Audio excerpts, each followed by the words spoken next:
Hi friends, ఎలా ఉన్నారు? Welcome to our channel Parvati ముచ్చట్లు. చాలా మంది ఇల్లు ఆఫీసుల్లో లాఫింగ్ బుద్ధ అని వాళ్ళకి నచ్చిన ప్రదేశాల్లో పెడుతుంటారు. వీటిని ఇంట్లో ఆఫీసుల్లో పెట్టుకుంటే అదృష్టం అని భావిస్తారు. అందుకే లాఫింగ్ బుద్ధ అని ఇల్లు, రెస్టారెంట్, కార్యాలయాల్లో పెట్టుకుంటారు. అయితే లాఫింగ్ బుద్ధను ఎక్కడ పడితే అక్కడ పెట్టొచ్చా, దానికి ఒక నిర్దిష్ట ప్రదేశం ఉంటుందా అని సందేహాలు చాలా మందికి వస్తుంటాయి. మరి లాఫింగ్ బుద్ధని ఎక్కడ పెట్టాలో ఇప్పుడు మనం తెలుసుకుందాం. నిజానికి లాఫింగ్ బుద్ధ అని మన బుద్ధుని జపాన్ శిష్యుడు అని నమ్ముతారు. వీరి పేరు హొటేయి. అతడు బుద్ధుడు నుండి బోధనలు విని నేర్చుకుంటూ అకస్మాత్తుగా బిగ్గరగా నవ్వడం ప్రారంభించాడు. ఆ తర్వాత అతను ఎక్కడ నివసించినా ప్రజలను నవ్వించడమే తన జీవిత లక్ష్యంగా చేసుకున్నాడు. ఆయన ఎప్పుడూ నవ్వుతూ ఉండడంతో ప్రజలు అతన్ని లాఫింగ్ బుద్ధ అని పిలవడం ప్రారంభించారు. హొటేయి ఎక్కడికి వెళ్లినా అక్కడ ఉన్న బాధలను దూరం చేసి ప్రజలను నవ్వించేవాడని అంటుంటారు. లాఫింగ్ బుద్ధను ఇంట్లో ఎక్కడ ఉంచాలో ఇప్పుడు మనం తెలుసుకుందాం.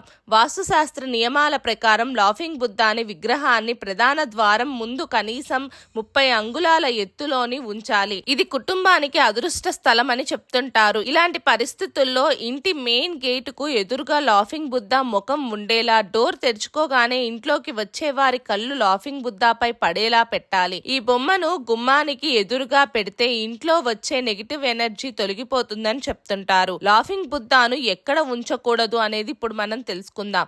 వాస్తుశాస్త్రం ప్రకారం లాఫింగ్ బుద్ధను ఇంట్లో కొన్ని ప్రదేశాల్లో ఉంచడం వల్ల చెడు ఫలితాలు ఉంటాయట. ఇంట్లో kitchen, dining hall, bedroom, toilet దగ్గర లాఫింగ్ బుద్ధను ఎప్పుడూ ఉంచకూడదని చెప్తున్నారు పండితులు. అయితే ఇది కాకుండా నేరుగా నేలపై కూడా పెట్టకూడదని చెప్తున్నారు.